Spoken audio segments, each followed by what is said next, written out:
The moment you stop reacting, the narcissist does something you may not expect. They test you. Not because they suddenly care more, not because they finally understand what they did. They test you because they need to know whether they can still reach you emotionally. At first, the test may be almost invisible. A strange message after days of silence. A cold comment designed to irritate you. A sudden like on something you posted. A memory brought up for no apparent reason. A subtle mention of another person. Something small enough to look accidental, but emotionally precise enough to make you wonder, why are they doing this now? And that question is exactly where the old dynamic can begin again. Because before, they already knew what would happen. They disappeared, you chased. They became cold, you asked what was wrong. They accused you, you defended yourself. They mentioned someone else, you became jealous. Your reactions were predictable, and predictability gave them influence. But now, something has changed. The message arrives and you don't rush to answer. The silence begins and you don't chase. The accusation comes and you don't spend hours proving yourself innocent. Suddenly, the narcissist is facing something unfamiliar. The button they used to press is no longer producing the same result. So they press another one. Maybe they become unusually friendly. Maybe they send a message that sounds innocent, I was just thinking about you. Maybe they suddenly apologize for something they refused to acknowledge before. Maybe they act completely indifferent and make sure you somehow notice how happy they are without you. Different behavior, same objective. They are looking for evidence that an emotional connection still exists. Anger works. Jealousy works. Confusion works. Even hatred can work. Because all of those reactions tell them they still occupy space inside your mind. But when you remain emotionally steady, the test fails. And when the first test fails, they may not simply walk away. They often change the test. This is where people become confused, because the narcissist can suddenly appear unpredictable. One day they are cold. The next they are affectionate. Then they disappear. Then they return. Then they provoke you. Then they act as if nothing happened.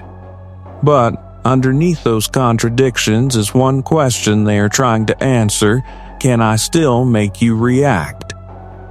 And every time the answer is no, the pressure begins to build. Because you are no longer behaving according to the role they understood. You are becoming harder to predict, harder to provoke, harder to pull back into the cycle. And once the narcissist realizes the old buttons are no longer working, the subtle tests can stop being subtle. That is when the escalation begins. When the first tests fail, the narcissist may increase the pressure.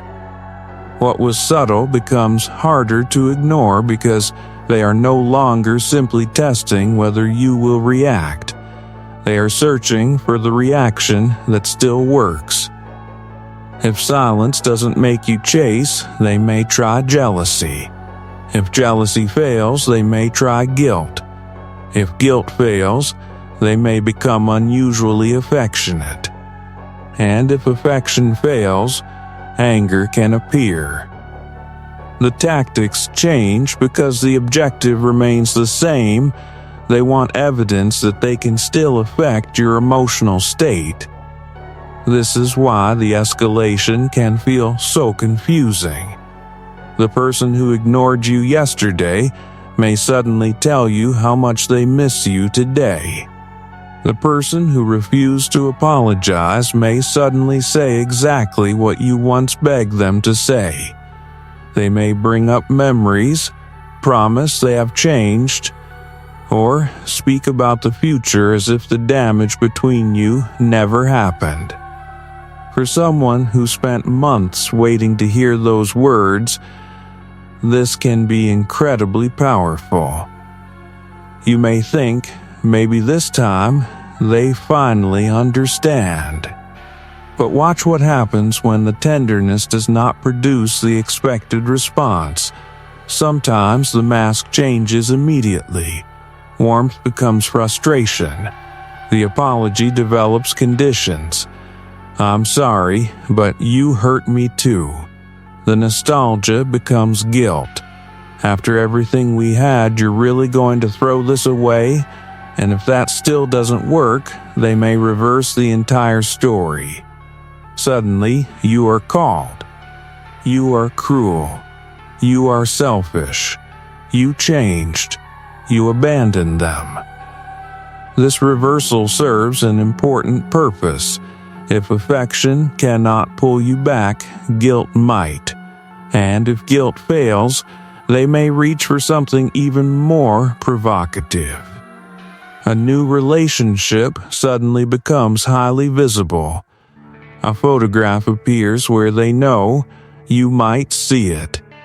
They seem happier than ever, almost suspiciously happy, and the performance appears designed to communicate one message: look how easily I replaced you. The temptation is to react, to investigate, to compare yourself, to prove that you don't care. But even proving you don't care can become another form of participation if your behavior is still organized around what they are doing. The real shift happens when you stop treating every move as something that requires an answer. You see the photograph and continue with your day. You receive the accusation and don't write a 5-paragraph defense. You hear the promise and judge it by consistent behavior instead of words. You recognize the guilt without accepting responsibility for emotions that aren't yours to manage. And this is where the escalation runs into a wall. They can change the tactic, but they cannot guarantee the outcome anymore. They can create the stimulus, but they cannot command the reaction. And when affection, guilt, jealousy, silence, anger, and victimhood all begin producing less and less emotional access, the situation changes completely. Because now they are not testing whether the old version of you is still there. They are beginning to realize that version of you may be gone. And this is the moment the narcissist never expected to reach. The tests failed. The escalation failed. The silence, jealousy, guilt, affection, anger, and accusations no longer produce the reaction they remember. Now they are forced to confront a reality they cannot easily manipulate. You are no longer emotionally predictable. They may try one final strategy. They disappear completely, expecting the absence to become unbearable. They want you to wonder where they are, who they are with, whether they have forgotten you, whether you made a mistake by walking away. In the past, that uncertainty may have consumed you, but now the silence feels different. Instead of punishment, it begins to feel like peace. And that changes everything. Because when you stop chasing clarity from the person who created the confusion, they lose one of the strongest forms of access they had to you. This does not mean they necessarily collapse, panic, or suddenly admit defeat. Some may simply search for attention elsewhere. Some may return weeks or months later with another test. Some may rewrite the story and convince themselves that they were the one who rejected you. But what they do next is no longer the most important part of the story. What matters is what they can no longer make you do. They cannot force you to chase. They cannot make you defend yourself simply because they accuse you. They cannot guarantee that jealousy will make you compete. They cannot disappear and be certain you will still be waiting when they return. The pattern has lost its predictability. And once that happens, the entire relationship dynamic changes. This is why not reacting is so different from pretending not to care. Pretending is still focused on them. You check whether they noticed your silence. You wonder whether your absence is hurting them. You secretly wait for the message that proves your strategy worked. That is still a reaction, just hidden. Real emotional distance begins when you stop performing indifference and actually start rebuilding a life that no longer revolves around their behavior. You stop asking what will make them regret losing me, and start asking, why did I ever believe I needed their reaction to feel valuable? That is where recovery begins. Because the ultimate goal is not to make a narcissist panic. It is not to watch them collapse. It is not to win the psychological game. The goal is to reach the point where there is no game left to play. Their next move becomes irrelevant because your peace no longer depends on it. And that may be the most powerful change of all. The narcissist can still act. Provoke, disappear, return, blame, or perform, but they can no longer decide what happens inside you.